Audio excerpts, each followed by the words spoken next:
आज 26 अप्रैल और 26 अप्रैल के कुछ न्यूज़ जो हम एनालाइज करेंगे कि कौन कौन सी इंपॉर्टेंट एडिटोरियल न्यूज़ जो कि न्यूज़पेपर में है।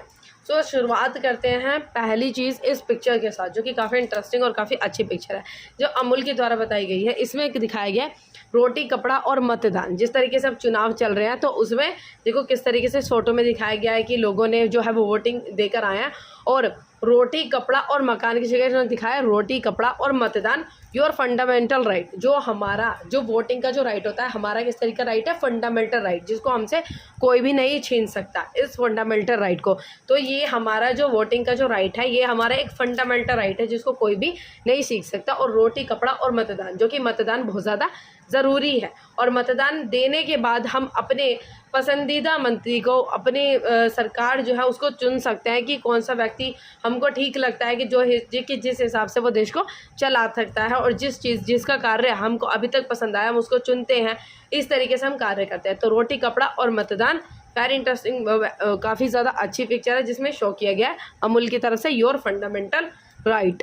चलो नेक्स्ट कंटिन्यू करते हैं दूसरी वीडियोज़ पे, दूसरे टॉपिक पे। इंटरनली इतना ज़्यादा जो कॉन्फ्लिक्ट है देशों के बीच में चल रहा था, उसके दौरान अगर अभी देखा जाए तो जो गोल्ड वगैरह के रेट थे वो काफ़ी ज़्यादा बढ़ते जा रहे थे, लेकिन इसमें दिखाया जा रहा है कि गोल्ड के जो रेट में अब इसमें गिरावट जो है, ज़्यादा तो गिरावट नहीं आई लेकिन इसमें कुछ पहले के कंपैरिजन में गिरावट आई है। और अमेरिकी डॉलर को जो विदेशी मुद्रा जो है उसके हिसाब से रुपये के साथ में कंपैरिजन किया जाए, अमेरिकी डॉलर है उसकी जो खरीद होगी वो होगी 81.49, और जो बिक्री होगी वो सोल्ड होगा 85.17। ऐसे ही पॉन्ड स्टर्लिंग जो पॉन्ड्स हैं वो भी 101.19, और जो बिक्री होगी इसकी 106.15। तो इस तरह की वैल्यू जो दिखाई गई है। सो नेक्स्ट टॉपिक पे चलते हैं।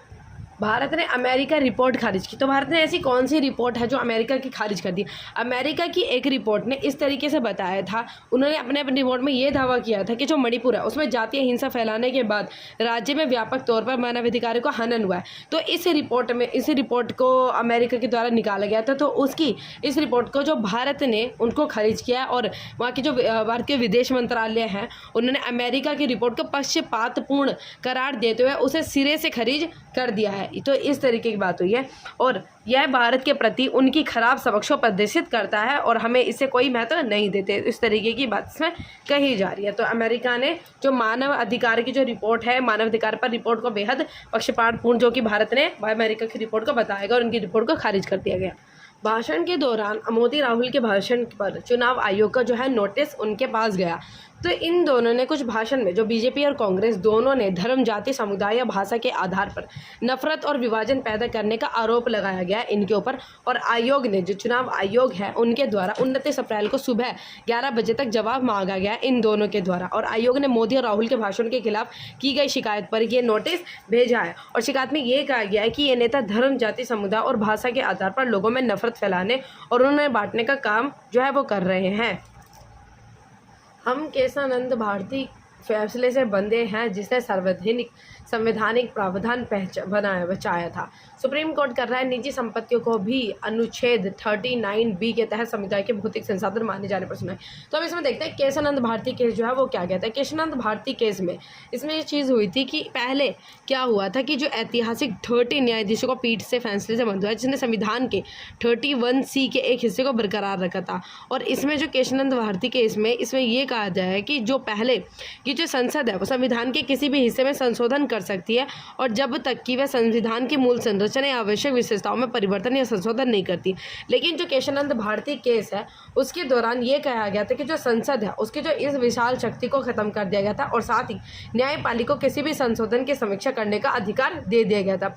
और इसने अनुच्छेद जिसको आर्टिकल 31C के एक प्रावधान की संवैधानिकता को भी बरकरार रखा था, जिसमें निहित था कि जो राज्य है वो direct principle of state policy को लागू करने वाले संशोधन यदि संविधान को बुनियादी संरक्षण प्रभावित नहीं करते तो उनकी कोई भी न्यायिक समीक्षा नहीं होगी। तो इस तरीके से एक बात है। केशवानंद भारती केस में जो संसद के पास जो पावर थी कि वो संविधान में किसी भी तरीके का संशोधन कर सकती है, तो उसकी जो संसद की संवैधानिक इन शक्तियों को खत्म कर दिया गया और उन शक्ति को न्यायपालिका को दे दिया गया। जो न्यायिक है उसको इस तरीके की जो न्यायपालिका को उस तरीके का संशोधन दे दिया गया, मतलब राइट दे दिया गया। और ये भी कहा गया कि जो राज्य है, जो DSP जिसको कहते हैं direct principle of state policy, जो कि किसी भी चीज़ में वो नहीं है कि कि जैसे फंडामेंटल राइट की तरह इनको भी कोई इस तरीके से मतलब वो नहीं है कि जैसे कोई भी इस तरीके की गलती कर रहा है तो उसके ऊपर कोई भी कानूनी कार्रवाई करी जाएगी, लेकिन जब तक नहीं करी जा सकती जब तक वो किसी भी तरीके के संविधान की बुनियादी जो संरचना है उसको प्रभावित नहीं करता। तो ये कहा गया। और इसी तरीके से कहा जाता है कि जो हम केशानंद भारती फैसले सब बनते हैं, कहा जा रहा है कि जो केशानंद भारती केस है उसे बने जिससे संवैधानिक प्रावधान है, जिसने संवैधानिक का जो प्रावधान है उसको बचाया था। और इसी में ये कहा जा रहा है कि उस वक्त कि जब वह विवादास्पद कानूनी सवाल पर बहस सुन रही थी कि क्या निजी संपत्तियों को भी अनुच्छेद 39B के तहत समुदाय के भौतिक संसाधन माना जा सकता है। तो ये जो फैसला इनके द्वारा लिया गया था, 13 जजों की जो ग्रुप था, जो पीठ थी, उसको बुलाया गया था, उसके द्वारा फैसला लिया गया था। एक और चीज़ है इसमें क्या, पति का अपनी पत्नी के स्त्रीधन पर कोई अधिकार नहीं है। एक पति, इसमें न्यायालय में इस चीज़ कही गई कि एक पति का अपनी पत्नी धन के स्त्रीधन पर कोई भी अधिकार नहीं है, भले ही वह संकट के समय इसका उपयोग कर सकता है, लेकिन बाद में उसको अपने पत्नी को लौटाना होगा। और महिलाओं को उसका 25 लाख रुपए मूल्य का जो सोना लौटाने का निर्देशक भी उसके पति को दिया। तो इस तरीके का एक जो केस है वो कोर्ट में आया था कि ऐसा कि इस मामले में जो महिला है उसने दावा किया था कि उसकी शादी के समय उसके परिवार ने 89 सोने के सिक्के उपहार में दिए थे और शादी के बाद उसके पिता ने उसके पति को 2 लाख रुपए का चेक भी दिया था। और महिला के मुताबिक शादी की पहली रात पति ने उसके सारे आभूषण ले लिए और सुरक्षित रखने के बहाने से अपनी मां को दे दिए थे। और महिला ने आरोप लगाया कि पति और उसकी जो मां है उसने कर्जे को चुकाने में भी सारे जेवर का दुरुपयोग किया।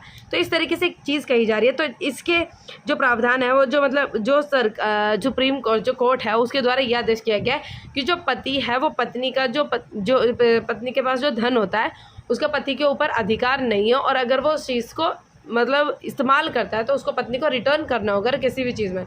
ये आई है सुप्रीम कोर्ट के, ये न्यूज़ के अकॉर्डिंग ये सब चीज़ें हम कह रहे हैं और न्यूज़ में इस तरीके की चीज़ें आई हैं। अभी नेशनल की इससे भी पहले एक चीज़ आई थी जो कि इम्पॉर्टेंट है, तो ये टॉपिक कंटिन्यूसली जो कि न्यूज़ में चलता आ रहा है तो ये इंपॉर्टेंट हो सकता है कि जो नेशनल है वो शिशु आहार सेरेलैक के नमूने एकत्र कर रहा है सीओ।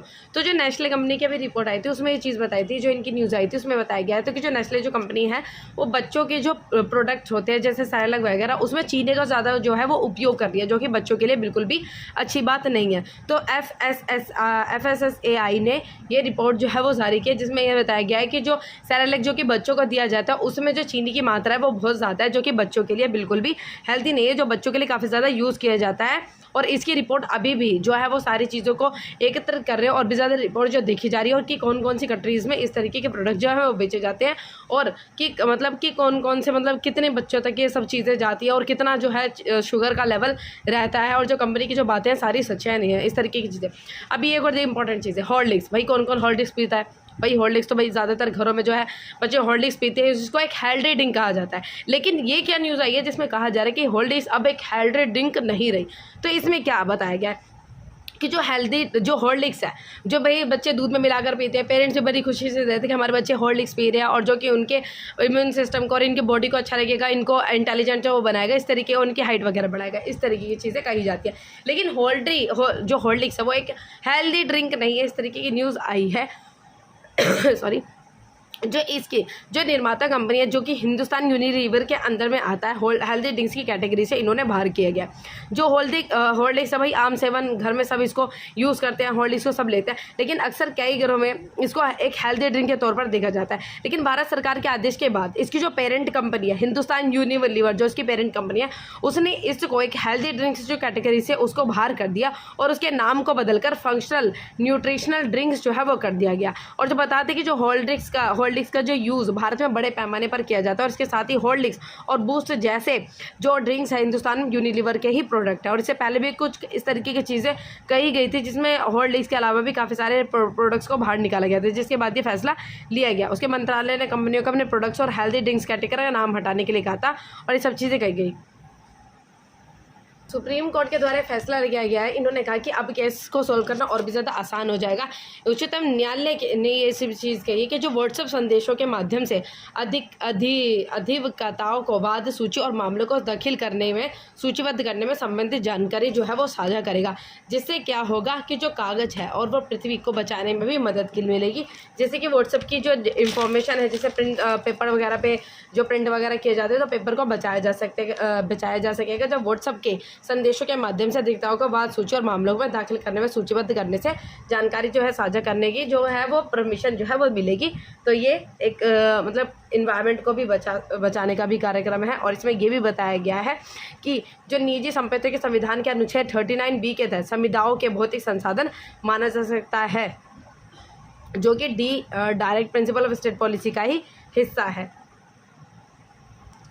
26 अप्रैल का इतिहास। तो 26 अप्रैल के कौन कौन सी ऐसी चीज़ें हुई थी। तो 1654 में 26 अप्रैल को यहूदियों को ब्राज़ील से निकाला गया। और 1755 में रूस का पहला विश्वविद्यालय राजधानी मॉस्को में जो है वो खोला गया। और 1828 में यूनान की आज़ादी के समर्थन में रूस की तुर्की के खिलाफ युद्ध की घोषणा हुई। और 1903 में गांधी जी ने दक्षिण अफ्रीका में वकालत शुरू की और वहाँ ब्रिटिश इंडियन एसोसिएशन की स्थापना की गई, जो कि इम्पॉर्टेंट है। और 1920 में महान गणितज्ञ श्रीनिवास रामानुज का निधन हुआ था। और 1962 में अंतरिक्ष यान रेंजर 4 ने चांद की सतह पर कदम रखा था और चांद तक पहुंचने वाला यह पहला अमेरिकी अंतरिक्ष यान बना, जिसका नाम है ये अंतरिक्ष यान रेंजर 4। और तकनीकी गड़बड़ी के कारण इसका संपर्क पृथ्वी से टूट गया था और चांद की सतह के चित्र नहीं भेज सका था। और 1964 में तंगाइका और जंजीबार के विलय के बाद तंजानिया संयुक्त गणराज्य की स्थापना हुई थी और जूलियस न्येरेरे इसके प्रथम राष्ट्रपति बने थे। और आज के दिन 1975 में सिक्किम भारत का 22वां जो है वो राज्य बना, जो कि इम्पोर्टेंट है। और 1990 में VRP मैनन ने 463 घंटे तक लगातार डिस्को डांस करने का विश्व रिकॉर्ड बनाया था। तो ये 26 अप्रैल की इतिहास की कुछ डेटें हैं जो कि याद। अमेरिका चीन की क्या खचकेगी। भाई अमेरिका चीन के बारे में दोनों के एक टॉपिक आया है जिसमें ये चीज़ कही जा रही है कि जो बाइडन है वो सरकार रूस के औद्योगिक आधार के लिए चीन के समर्थन से पहले ही जो काफ़ी चिंतित है। उनको जो बाइडन है उसको लग रहा है कि जो चीन है वो रूस को समर्थन कर रहा है। क्योंकि भाई जो यूक्रेन की और रूस की जो है रिवॉल्ट मतभेद दोनों के देशों के बीच में आपस में हो रहा है। और जो यूक्रेन है उसको अमेरिका सपोर्ट करता है। तो जो चीन अमेरिका है उसको लग रहा है कि रूस की मदद जो है वो चीन कर रहा है, जैसे इक्विपमेंट्स में। तो ये एक गलत चीज़ है और इन दोनों के बीच का कुछ बातें इस तरीके से हो रही है क्योंकि भाई अमेरिका और जो चीन है दोनों के बीच के जो रिश्ते हैं वो थोड़े से खटासपूर्ण रहे, टकरावपूर्ण है उस तरीके से रहे।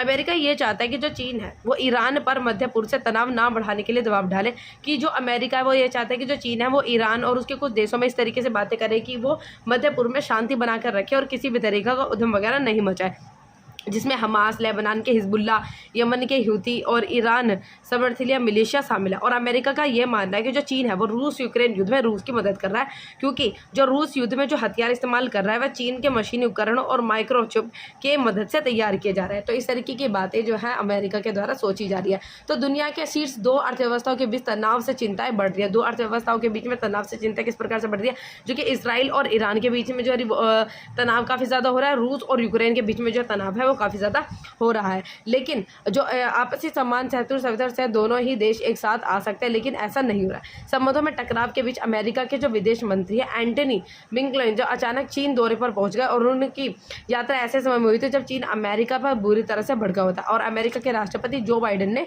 बुधवार को ही 95 अरब US डॉलर की जो सहायता राशि को मंजूरी दी थी और इस सहायता का जो बड़ा हिस्सा था वो दिया गया था यूक्रेन को, और इसमें जो दूसरा हिस्सा गया था वो गया था इसराइल की मदद करने के लिए, और जो तीसरा हिस्सा था वो था ताइवान के लिए। तो इस तरीके से, लेकिन ताइवान के और जो चीन के उनके रिश्ते में थोड़ी सी खटास है। और जो चीन है वो अमेरिका की जो ताइवान की जो अमेरिका ने जो ताइवान की जो मदद की है उससे काफ़ी भड़का हुआ है। तो इससे ताइवान के साथ तनाव और युद्ध का खतरा बढ़ गया है। तो इससे पहले अमेरिका ने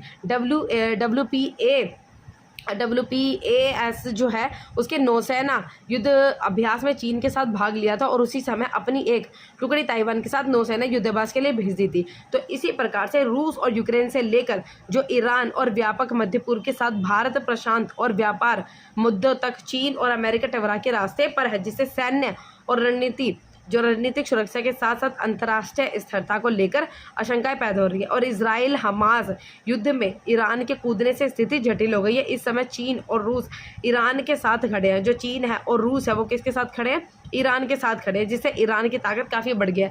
तो ईरान की ताकत बढ़ गई है और ईरान जिसके साथ लड़ाई कर रहा है वो इजराइल है। इजराइल के साथ जो कि अमेरिका उसको सपोर्ट करता है, और ईरान, चीन और जो रूस है वो किसको सपोर्ट कर रहे हैं? ईरान को, जिससे की वजह से चीन और अमेरिका बीच में भी और भी ज़्यादा खटास जो पैदा हो गई है, क्योंकि दोनों ही अपोजिशन को सपोर्ट कर रहे हैं। इस वजह से बातें कही है।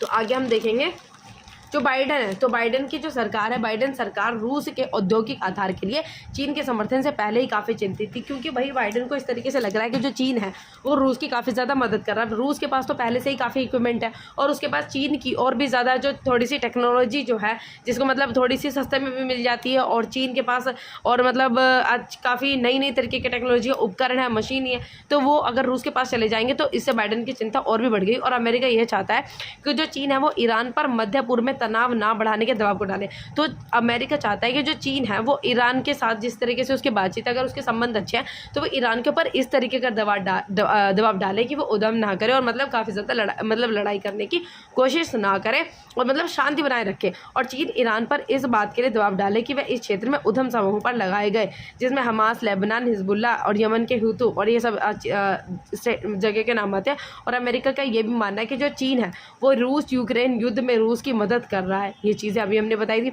रूस, ईरान और उत्तर कोरिया के त्रिकोण को रूस का समर्थन भी अमेरिका की चिंता का विषय है। तो किस तरीके से त्रिकोण किसको बताया गया है? रूस, ईरान और उत्तर कोरिया की, तो इनको त्रिकोण बताया गया, जिसमें आ जाते हैं रूस, ईरान और उत्तर कोरिया के त्रिकोण को रूस का समर्थन भी अमेरिका के लिए चिंतित है। और अमेरिका की कोशिश यही होगी कि चीन को इस बात के लिए मनाया जाए कि वह तनाव कम करने के लिए हर संभव कोशिश करे। और अमेरिका के विदेश मंत्री है जिनका नाम है एंटनी ब्लिंकन, ताइवान जल डमरू माध्यम से शांति और स्थिरता बनाए रखने में अमेरिका की रुचि को रेखांकित करते हैं। और इस समय दुनिया की स्थिति ऐसी है कि वह कोई और युद्ध नहीं झेल सकती, क्योंकि काफ़ी देशों के बीच में जो लड़ाई हो रही है, और काफ़ी लड़ाई और मतभेद होने के बाद भी काफ़ी जो आर्थिक व्यवस्था है देशों की काफ़ी घट भी गई है, और जो इक्विपमेंट्स हैं और जो काफ़ी सारी चीज़ें उनका नुकसान भी हो चुका है। और अगर इस तरीके से लड़ाई चलती रहेगी तो और भी ज़्यादा नुकसान होगा। और जो देशों की जो चिंता है वो बन रही है, क्योंकि अमेरिका की भी चिंता बढ़ रही है, क्योंकि जो कुछ बड़ी बड़ी कंट्रीज़ हैं वो जैसे कि चीन हो गया, रूस हो गया,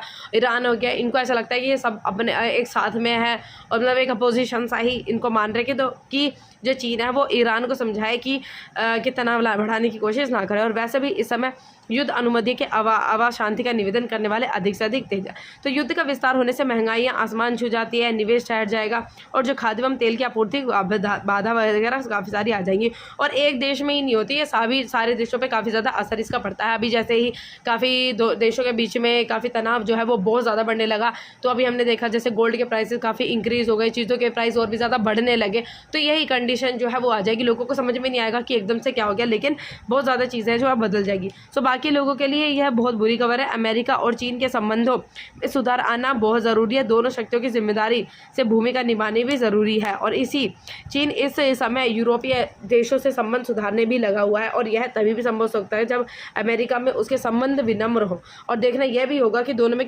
खिचड़ी पकती है, और अमेरिका ने चीन को चुनौती देने के लिए कई बार भारत के कंधों पर इस्तेमाल भी किया है। उम्मीद है कि जो एंटनी ब्लिंकन के चीन दौरे से अमेरिका और चीन के संबंध में किस तरीके की नमी जो है वो आएगी, और ये चाहते हैं कि जो अमेरिका और चीन के जो रिश्ते में अगर बदलाव आ जाता है और थोड़ी सी नमी आ जाती है, तो ये देशों के लिए, बाकी देशों के लिए भी और उन देशों के लिए भी काफ़ी अच्छी बात होगी। तो ये पूरा जो एडिटोरियल है, जो न्यूज़ इस तरीके से न्यूज़ का जो एक पूरा एडिटोरियल आया था जो कि इंटरनल अफेयर्स का, तो काफ़ी इंपॉर्टेंट है, जिसमें हमें क्या क्या चीज़ें पता चली। अमेरिका और चीन के रिलेशन के बारे में पता चला, यूक्रेन के और रशिया की जो इनके बीच में कॉन्फ्लिक्ट हो रहा है उसके बारे में पता चला, और ईरान और इजराइल के बीच में जो कॉन्फ्लिक्ट हो रहा है उसके बारे में पता चला, और अमेरिका और चीन के किस तरीके से संबंध है उसके बारे में पता चला। तो ये चीज़ धुआं होते ही महानगर, तो इसमें किस तरीके की रिपोर्ट न्यूज़ आई है, इसको भी हम एनालाइज करते हैं, जो कि हमारे पॉल्यूशन एंड इन्वायरमेंट से रिलेटेड ये टॉपिक है जो कि आ सकता है।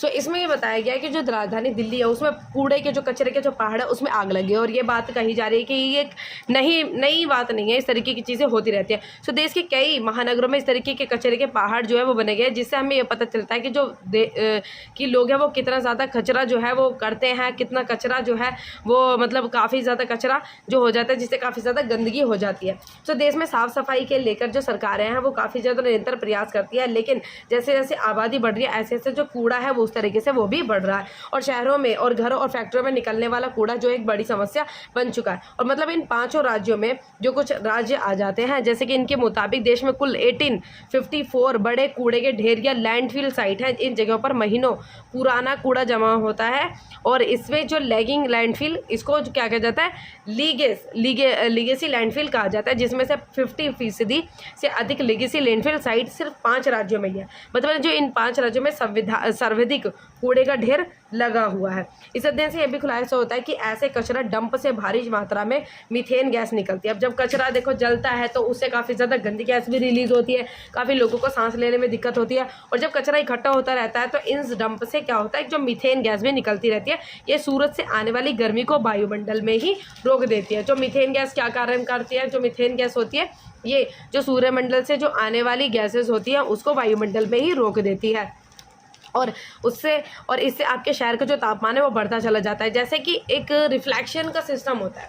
देखो जो अर्थ से कुछ रेज आती है ना, जैसे एक लाइन हो गई यहाँ पे, जैसे इसको देखो, जैसे ये अर्थ है, जैसे यहाँ पे जैसे सूरज, यहाँ से जब रेज जब अर्थ के ऊपर आती है ना तो ये यहाँ पर रहती ही नहीं है, यहाँ से टकराकर जो है वो ओजोन लेयर से और इन सब चीज़ों से रिफ्लेक्ट होकर वापस चली जाती है। क्योंकि अगर अर्थ में ये वापस आ जाती है तो अर्थ का टेम्परेचर बहुत ज़्यादा बढ़ जाएगा, जो कि मतलब अर्थ का टेम्परेचर बढ़ जाएगा तो ये गलत बात है। जैसे कि आइस वगैरह वो मेल्ट होनी शुरू हो जाएगी, अर्थ का टेम्परेचर काफ़ी बढ़ जाएगा, लोगों को दिक्कतें नहीं शुरू हो जाएगी। लेकिन जब मीथेन गैस जो काफ़ी ज़्यादा रिलीज़ करती है तो ये इसमें क्या कहा जा रहा है कि ये आने वाले सूरज से आने वाली जो गर्मी होती है उसको रोक लेती है। अब हमने क्या देख रहे थे कि जो अर्थ जो सूरज से गर्मी आ रही थी उसको टकरा के वापस आ रही थी, लेकिन जो मीथेन गैस होती है जो अर्थ के मतलब अर्थ के ऊपर जो गर्मी पड़ती है ना, सूरज से निकलने वाली जो गैस होती है, सूरज से जो निकलने वाली गर्मी होती है उसको अर्थ में ही रोक ले। जब अर्थ में ही रोक लेगी तो अर्थ का टेम्परेचर क्या होगा, और भी ज़्यादा बढ़ जाएगा, जो काफ़ी ज़्यादा दिक्कतें पैदा करेगा, और स्थानीय स्तर पर पारा जो है वो ऊपर चढ़ जाता है और आग बुझाना भी चांस में कम हो जाता है, जिससे इस तरीके की समस्याएं बहुत ज़्यादा हो जाती है। क्योंकि कचरे के पहाड़ पर ज्वलनशील पदार्थों की मात्रा काफ़ी ज़्यादा होती है, इसलिए किसी भी प्रयास मतलब कितना भी प्रयास कर ले, मीथेन गैस और ज्वलनशील पदार्थ आग को बढ़ा देते हैं। तो इस तरीके से बातें कही जा रही है कि जो मीथेन गैस है वो सूरज से आने वाली जितनी गर्मी होती है उसको वायुमंडल में रोक के ही तापमान को बढ़ा देती है, और मीथेन और ज्वलनशील पदार्थ जो होते हैं वो जो कि इन सब चीज़ों में जो कूड़ा कचरा जो इकट्ठा होता है उसमें आग लगा देते हैं। ऐसा नहीं कि किसी व्यक्ति ने जाकर आग लगाई, वो इन सब चीज़ों से आग लग जाती है। और साइंटिफिक रिपोर्ट जर्नल में छपी इसके मुताबिक ये कहा जा रहा है जो कचरे के पहाड़ के बीच जो लेयर होती है उसमें फंसी जहरीली गैस आग को रुकने या बुझने नहीं देती, और ये गैसें पहाड़ के अंदर से बाहर की ओर निकलने का प्रयास करती है, और भी आग जो है वो बढ़ती चली जाती है। और तो ये ईंधन का काम करती है, जैसे कहते हैं ना आग में घी जलाने का काम करता है, तो उसी तरीके से जो अंदर भी और भी लेयर्स डली हुई होती हैं तो वो और भी आग बढ़ाने का काम करती रहती है। और यह सवाल उठ रहा है कि भारत में कचरे की समस्या निपटना किस तरीके से जाए। भाई इतनी मतलब जो कचरे की जो इतनी समस्या उसको निपटा किस प्रकार से जाए। मतलब कचरा तो भाई देखो होता है, रिसाइकिल करने की अगर कोशिश करते हैं, रिसाइकिल अगर उसको करा जाए तो इस तरीके से कचरे की जो समस्या है वो थोड़ी बहुत, ज़्यादा नहीं तो थोड़ी बहुत तो कुछ ना कुछ तो इसमें असर होगा। रिसाइकिल अगर चीज़ों को करा जाए, बार बार चीज़ों को यूज़, जैसे कोई चीज़ है अगर हमको उसको ऐसे नहीं कि सारी चीज़ों को हम यूज़ कर सकते, सारी चीज़ें रिसाइकिल हो सकती है नहीं, कुछ चीज़ें जिनको लगता है कि वो रिसाइकिल हो सकती हैं, दोबारा यूज़ की जा सकती है, तो उसको रिसाइकिल करना चाहिए। सो वास्तव में जितना भी कचरा जमा हो रहा है हमारे पास कचरे को निपटाने के संसाधन बहुत ही कम है, और विदेशों में कचरे से बिजली पैदा की जाती है। देखो देशों में काफ़ी तरीके के काम किए जाते हैं जिससे कि कचरे को निपटाया जा सके और उसको कम किया जा सकता है। उन्होंने कचरे से बिजली पैदा करने का जो है वो काम किया है, और विदेशों में गैस पैदा की जाती है और खाद बनाने का भी काम किया जाता है। कचरे से पैदा हुई बिजली को उद्योगों को दिया जाता है और खाद को कृषि उत्पादनों में इस्तेमाल किया जाता है। बिजली गैस और खाद की बिक्री से वहाँ की जो सरकारें काफ़ी धन भी अर्जित करती है। इसके अलावा कचरे से प्लास्टिक और अन्य चीज़ों को अलग किया जाता है, फिर इनको रिसाइकिल करके रोज़मर्रा के इस्तेमाल के लिए बना दिया जाता है। तो हम भी चाहते हैं कि भारत में इस तरीके की चीज़ें हों भाई, कि जिससे कचरे को भी रिसाइकिल किया जाए और जिससे कि बिजली वगैरह बनाई जाए और खाद वगैरह बनाया जाए, जिससे कि जो इतना सारा कचरे का ढेर हो रहा है वो उसको कम हो जाए और जो प्लास्टिक वगैरह उसको रिसाइकिल किया जाए। यदि भी भारत में तो भारत में इस तरीके की चीज़ें कुछ कर रहे हैं या नहीं कर रहे हैं, तो हम आगे बढ़ते हैं भाई, देखते हैं। यदि भी भारत में कचरे से गैस बनाने के प्लांट शुरू किए गए थे, लेकिन इनकी जो लागत वो बहुत ज़्यादा हुई थी, और कचरे का अगर सही ढंग से निपटाना किया जाए तो इसकी काफ़ी फ़ायदा हो सकता है भाई। जो आर्थिक स्थिति है और भी ज़्यादा अच्छी हो जाएगी। कचरा है जो इतना ज़्यादा गंदगी इकट्ठा कर रहा है वो भी जो है कम हो जाएगा। इस तरीके जो आगे लग जाते हैं, गैस लग जाते हैं, जिससे कि इन्वायरमेंट जो बहुत ज़्यादा पोल्यूट हो जाता है उसका भी कम किया जा सकता है। और विशेषज्ञों का ये भी कहना है कि तो देश भर में जो कचरे का उपयोग कर सालाना 65,000 मेगावाट बिजली पैदा की जा सकती है। देखो कितनी बढ़िया बात है कि कचरे का इस्तेमाल करके 65,000 तक जो बिजली उसका उत्पादन किया जा सकता है। और यह 2030 तक 1.65 लाख मेगावाट और 2050 तक ये 4.36 लाख मेगावाट तक पहुंच सकता है। देखो कचरे से इस्तेमाल।